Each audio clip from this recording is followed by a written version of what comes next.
Hello everyone, it's Seth, probably better known as Saffron Olive, and it's time for another Brewer's Minute.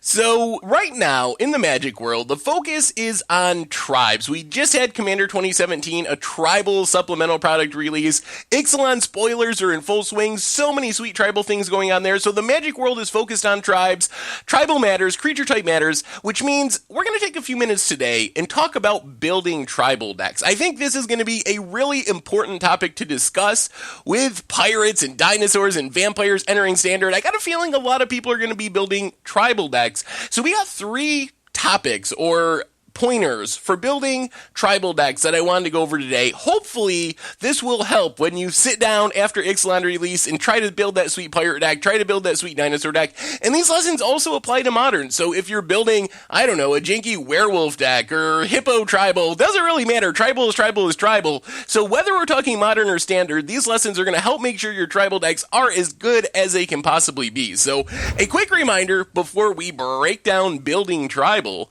if you enjoy Brewer's Minute and the other series here on the channel, it would be amazing of you if you could take a quick second, click that subscribe button down in the corner of your screen.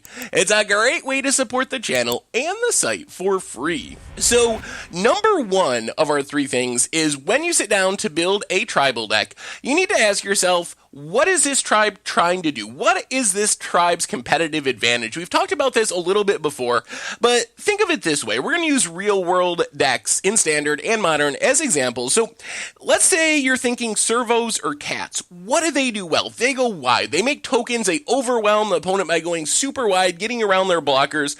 On the other hand, you have a tribe like Merfolk in Modern.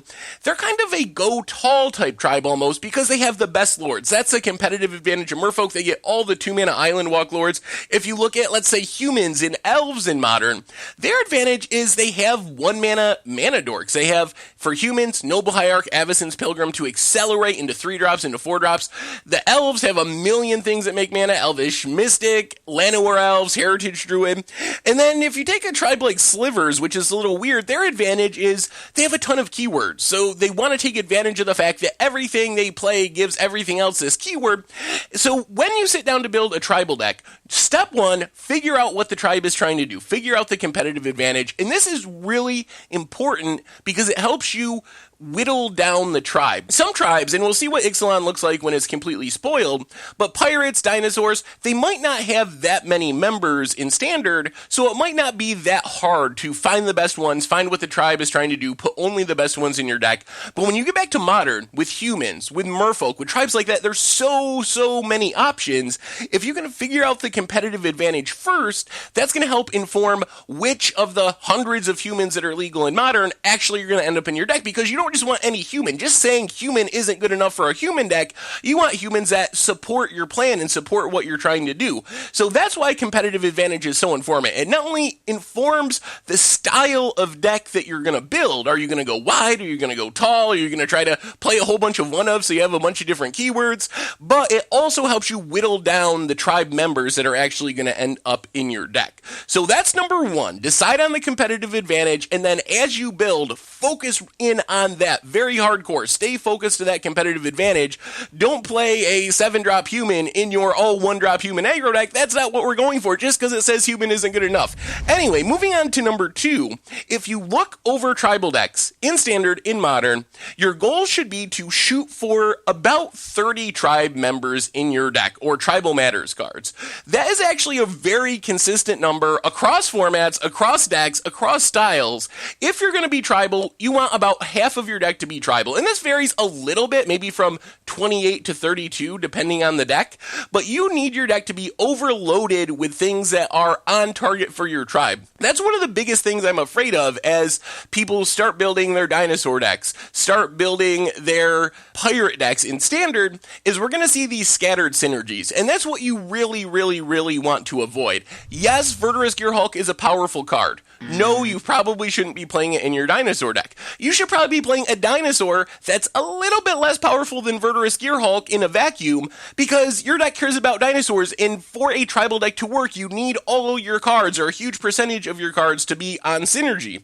So what this means is, if we go with that 30 number, half your deck being on theme with the tribe, that pretty much means you have about 8 slots left over for utility cards, which means removal spells, for example. If you look at Mono White Trinketers, Servos, and Standard, they're using that slot for 4 Selfless Spirits to fight against Wraths, and 4 Declarations in Stone. Those are the 8 utility slots. If you look at Zombies in Standard, they're using their utility slots on Fatal Pushes and Grasp of Darkness for removal. If you go back to Modern and you look at a deck like Humans, they're using those slots for Path to Exiles and Retreat to Coralhelm to combo off. If you look at a deck like Merfolk, they're playing some Dismembers, some Smuggler's Coppers, and some Spreading Seas, along with Ether Vials. So Merfolk actually is on the lower end for tribe members at 28 actual tribe members most of the time, and a couple more utility slots.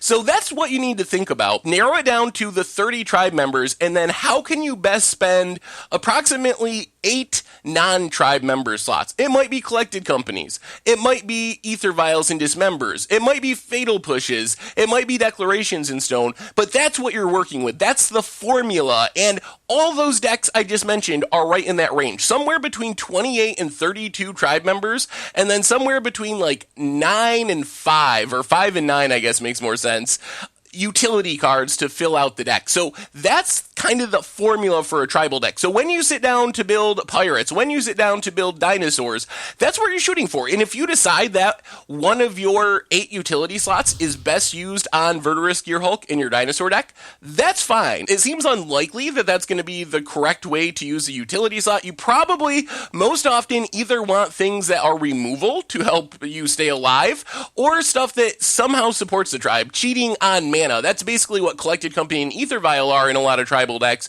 It's a way to kind of cheat on mana and play your tribe members even faster. They're essentially just ramp spells. So that's number 2. Number 1, look for the competitive advantage, hone in on that. Number 2, shoot for half of your deck approximately to be members of your tribe, and that leaves you 8 slots for removal, for ramp, whatever fills out the rest of the spaces in your deck. Finally, number 3 is look for free utility card slots. This is a big one.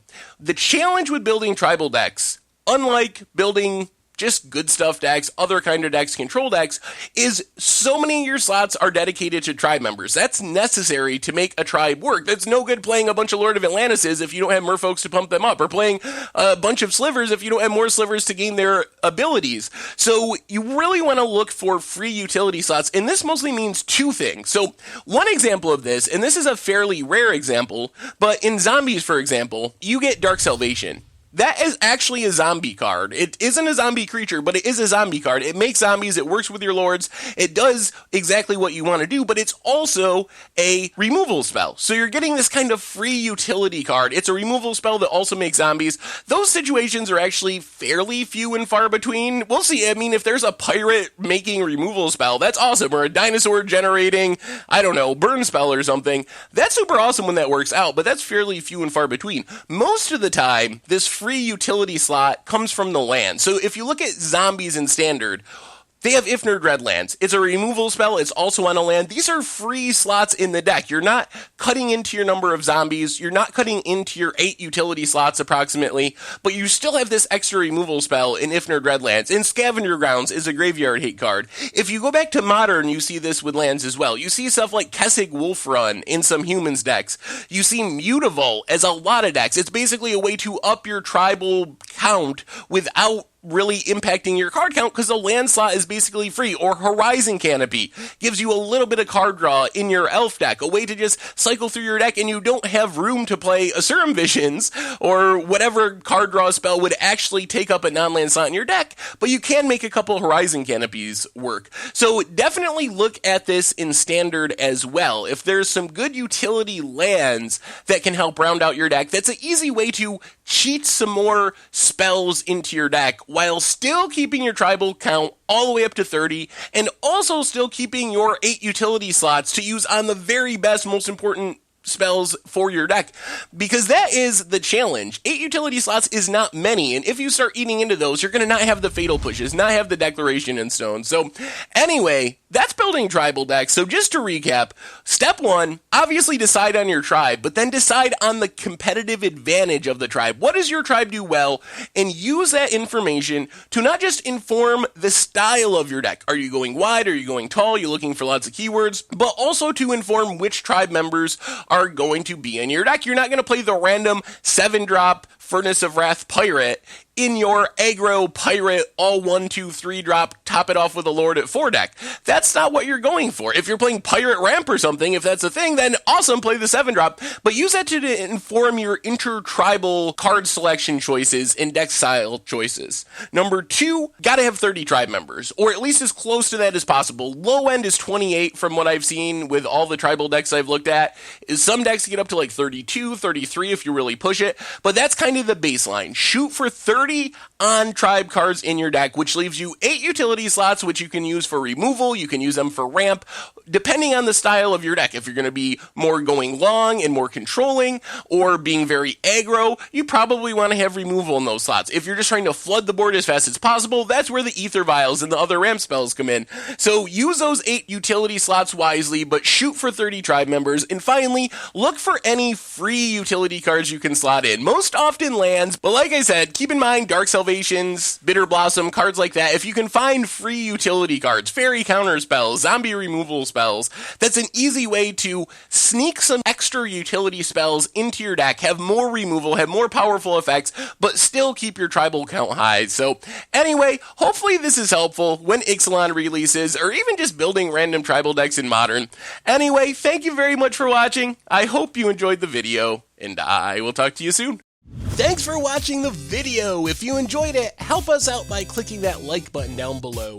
And to keep up on all the latest and greatest, click that subscribe button. And don't forget to hit that bell icon to get alerts whenever we have new videos. And if you want to, check out some of our other sweet videos here and here.